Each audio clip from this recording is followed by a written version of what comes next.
इच्छा होती आयुष्यातल्या वळणांवरती काहीतरी मोठे अचीव करायचे, काहीतरी वेगळे अनुभवायचे. आणि म्हणूनच शोध सुरू झाला. शोध तिथे कसे जायचे याचा, शोध तिथे कधी जायचे याचा, शोध तिथे पोहोचून पुढचा प्रवास कसा पार पाडायचा याचा. आणि मग यासाठीचे गेल्या काही महिन्यांपासून प्लॅनिंग चालू केली. तिथे जाण्यासाठी स्वतःला तयार करण्याची तयारी चालू केली.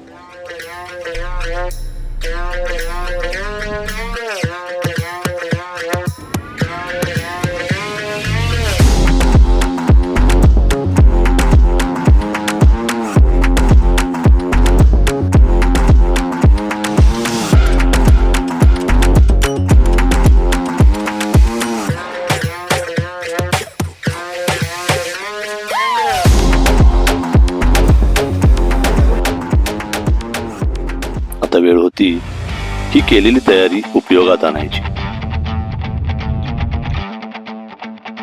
वेळ होती पहिला तिथे पोहोचण्याची, ज्यासाठी ही सगळी तयारी केली होती. तयारी होती महाराष्ट्रातले सर्वात उंच शिखर सर करण्याची आणि तिथून सूर्योदय बघण्याची. महाराष्ट्रातील सर्वात उंच शिखर कळसुबाई.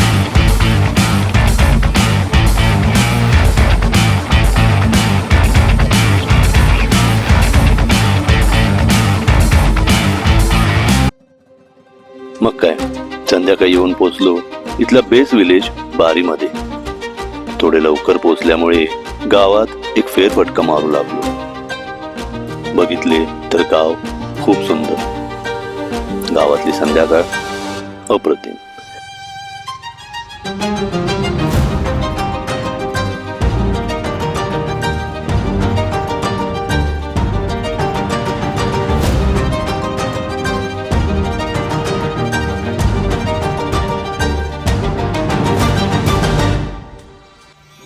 आता अंधार पडायला सुरुवात झाली होती. जेवून थोडा वेळ रेस्ट घेऊन रात्री 1:30 वाजता उठलो. फ्रेश होऊन 2:30 वाजता थंडीतून शिखराकडे जाणारी वाट शोधू लागलो.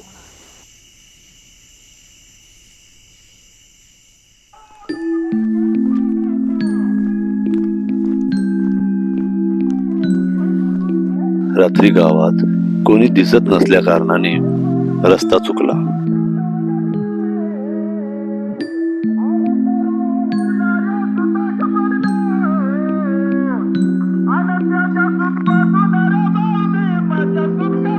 आणि 1 तास इकडे तिकडे कसरत करून झाल्यावर साधारण रात्री 3:30 वाजता फायनली वाट सापडली.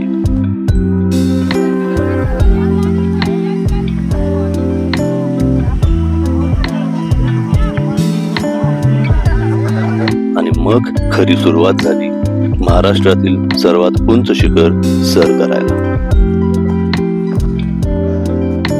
शिखरावर पोहोचण्यास लागणारा वेळ प्रत्येकाच्या फिजिकल स्ट्रेंथ वर अवलंबून असतो. इथे तसे साधारण शिखरावर पोहोचण्यास 2 ते 4 तास जनरली लागतात. दिवसा उन्हात अजून पण वेळ लागू शकतो. थंडी वाढत चालली होती. कळसुबाई शिखर ही एकदम खडी चढाई असल्या कारणाने खूप दम लागत होता आणि थंडीत पण घाम येत होता. म्हणूनच बरोबर जास्त सामान्याने खूप जास्त अवघड जाऊ शकते. फक्त एक पाण्याची बॉटल असणे गरजेचे आहे, कारण वीकडेज मध्ये इथे पहाटे 5-5:30च्या सुमारास खाण्यापिण्याची सर्व साधने इथल्या स्टॉल्स स्वरूपात उपलब्ध असतात आणि वीकेंड मध्ये मे बी हे स्टॉल्स रात्रभर चालू असावेत. काळ्या भोर आकाशात आता रंगांची छटा उमलू लागली होती.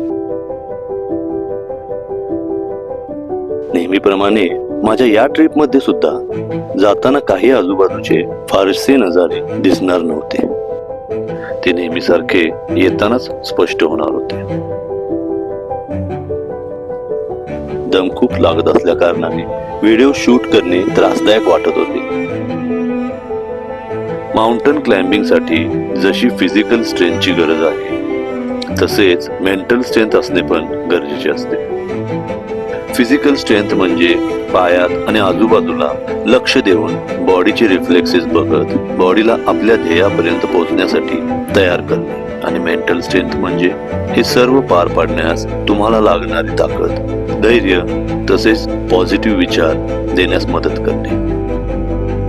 ट्रेक करताना जसे फुल शर्ट, पॅन्ट, कॅपची गरज असते, तसेच कायमच चांगले फुल पॅक आणि चांगल्या ग्रिपचे शूज असणे पण नेहमीच गरजेचे असते.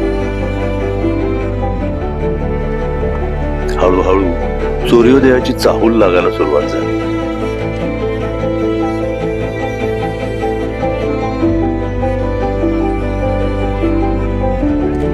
सर्वजण खूप आतुरतेने सूर्योदयाची वाट बघत होते.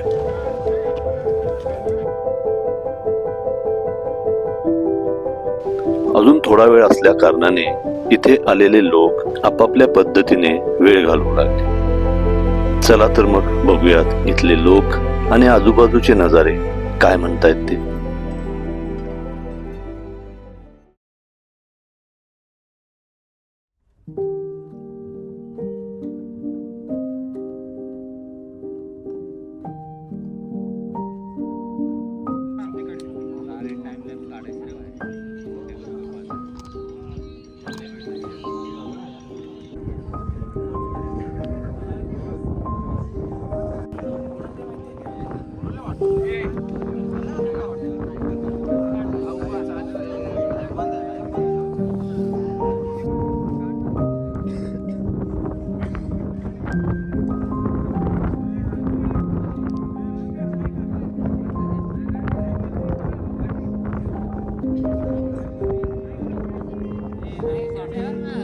हे सर्व बघून असे वाटत होते की सर्वजण एका सेलिब्रेशन साठी जमले आहेत. तसे बघायला गेले तर हे एक सेलिब्रेशनच होते. फरक फक्त एवढाच होता, इथे एकमेकांसाठी जास्त तर लोक अनोळखी होते.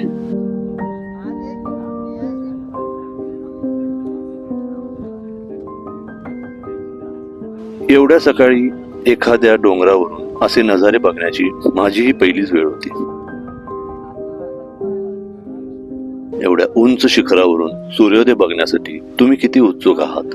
आणि जर ते शिखर महाराष्ट्रातील सर्वात उंच शिखर असेल तर जस्ट इमॅजिन, महाराष्ट्रातील सर्वात उंच शिखरावरून सूर्योदय बघणे, पहाटेच्या वेळी आजूबाजूचे हे नजारे बघणे किती सुंदर असू शकते हे इथे आल्यावर कळाले.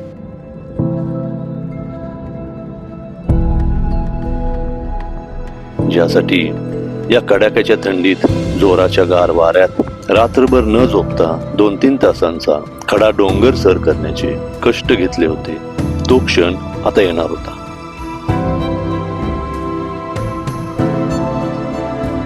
साधारण 6:30 वाजले आणि कोणीतरी ओरडले, अरे आला आला. आणि सर्वांच्या भुवया उंचावल्या. सर्वांच्या डोळ्यात ती एकच चमक दिसू लागली. माझ्या बरोबरच सर्वांच्या डोळ्यात तो आनंद, ती खुशी, तो काहीतरी मोठे अचीव केल्याची भावना, समाधान दिसू लागले होते. सर्वांचे कुतूहल आता टोकाला पोहोचले होते. सर्वांच्या कष्टाचे फळ हळूहळू समोर दिसू लागले होते.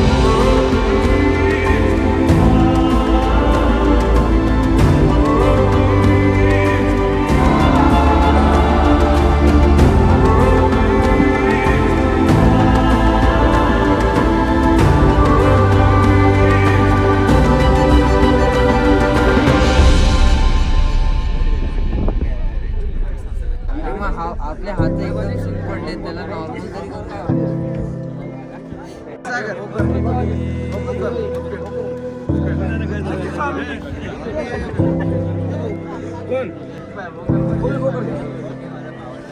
इथे वर बघण्यासारखे हे छान असे कळसुबाई देवीचे मंदिर तर आहेच, पण आजूबाजूचे नजारे पण सुंदर आहेत, जे बघण्यासाठी असा काही फार वेळ लागत नाही. हे तुम्ही अवघ्या 15-20 मिनिटात सुद्धा बघून मार्गस्थ होऊ शकता. किंवा कळसुबाईच्या मंदिरातून हा सूर्योदय आणि हे नजारे बघत निवांत बसू शकता.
आता खाली उतरण्यास सुरुवात केली. एवढ्या उंच शिखरावरून सूर्योदय बघणे जरी खूप मस्त फिलिंग, खुशी असली तरी विचार करायला गेले तर ही काही क्षणापुरतीच असते. पण लक्षात राहण्यासारखा असतो तो त्या खुशीकडे नेणारा प्रवास. खरे तर खूप अविस्मरणीय आणि महत्वाचा असतो हा आपल्या ध्येयापर्यंत पोहोचवणारा प्रवास, जो आपल्याला खूप काही शिकवून जातो. म्हणूनच म्हणतात, शिखर चढताना शिखरावर पोहोचणे म्हणजेच सर्व काही नसते, तर महत्वाचे असते ते तिथे पोहोचण्याच्या प्रवासात आपण काय शिकतो, आपण काय बनतो. सकाळी 8-8:30 वाजता पण हळूहळू ऊन भासायला सुरुवात झाली होती. वाटले होते जेवढा वेळ वर येण्यास लागला होता त्याच्या अर्ध्या वेळेत खाली येईल. पण इथे खाली उतरताना मला तेवढाच वेळ लागला जेवढा वेळ चढताना लागला होता. कारण ही दगडे, धोंडे, हे गोळे उतरताना खूप कसरत करायला लावत होते. त्यामुळे गुडघे पण दुखायला सुरुवात झाली होती. पण आजूबाजूचे नजारे बघून याची तीव्रता जरा कमी होत होती.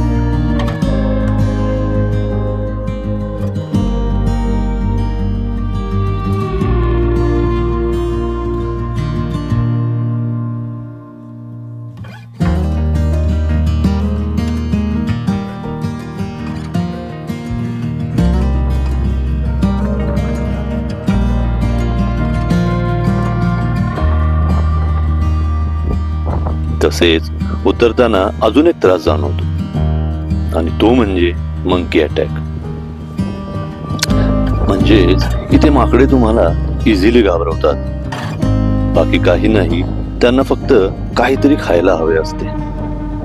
या स्टेप्स उतरताना माझ्यासोबत पण इथे असेच काहीतरी घडले. या स्टेप्स उतरताना एका माकडाने माझे जॅकेट ओढले. त्याला डावलून कसे बसे मी खाली उतरत होतो. तेवढ्यात समोरून दुसरे एक दष्टपुष्ट माकड शिड्या चढत रेलिंगवरून माझ्या जवळ आले आणि माझे जॅकेट धरून मला थांबवले. लिटरली त्याने मला थांबवले आणि माझ्या साईड पॉकेटमध्ये असलेले वेफर्सचे पाकिट काढून घेतले आणि मग त्याने मला सोडले. इथे हा जरी त्रास असला तरी शेवटी त्यांना सवय पण आपणच लावतो आणि तक्रार पण आपणच करतो. खैर असो, असे साधारण असते इथे, बाकी काही टेन्शन नाही. कळसुबाई चढल्यावर आपल्याला असे काही खूप मोठे केल्यासारखे वाटते, जाणवते. इंडिव्हिज्युअल माझ्यासाठी ही मोठीच गोष्ट होती आणि एक चांगला एक्सपिरियन्स पण काही लोकांना बघितल्यावर जाणवते की आपण जे करतो त्यात एवढे मोठे काही नाहीये.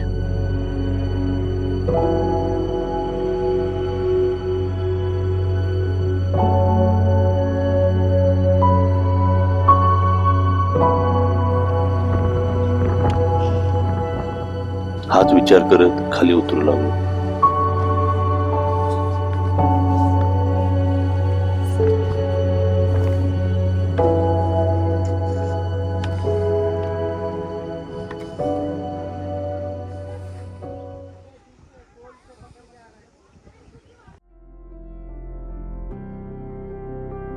आता जसे जसे इथला वेळ संपत होता, इथला प्रवास संपत होता, तसे तसे जाणवू लागले होते, आठवू लागले होते की इथूनच रात्री आयुष्यातल्या एका आगळ्या वेगळ्या पायी प्रवासाला सुरुवात केली होती. पहिला एकटा होतो, मग गावात 3 मुले भेटली, त्यांच्याबरोबर जेवण केले. मग शिखराच्या पायथ्याशी परभणीच्या 20 मुलांचा ग्रुप भेटला, त्यांच्याबरोबर त्यांच्या दंगामस्तीमध्ये रमलो आणि त्यांच्याबरोबर चालू लागलो. ऍक्च्युली ते 20 जण माझ्या मागून चालू लागले, कारण त्यांना आणि मला पण वाटले मला रस्ता माहिती आहे, पण रस्ता चुकला. असो. त्यानंतर थोड्या वेळाने जरा वर गेल्यावर जवळपास माझ्या वयाचेच 3 व्यक्ती मला भेटले, जे अगदी शेवटपर्यंत माझ्या सोबत होते. आमचा प्रवास असा होता जसे काही आम्ही सर्वजण एकत्र झालो आहे. प्रवास सोलो चालू केला होता, पण आता विचार केला तर तसा तो सोलो कधीच नव्हता. आणि म्हणूनच की काय, वर जाताना झालेला त्रास आता तेवढा आठवत नाहीये. आठवतो तो फक्त हा सूर्योदय बघण्याचा एक आगळा वेगळा एकट्याने सुरू केलेला पायी प्रवास, जिथे इतके जण भेटले आणि तो प्रवास एकट्याचा राहिलाच नाही. प्रवास महाराष्ट्रातील सर्वात उंच शिखराचा, प्रवास कळसुबाई शिखर सर करण्याचा.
भाई कुठं वाट पाहत आहे, देख ते घेऊन ये सगळं.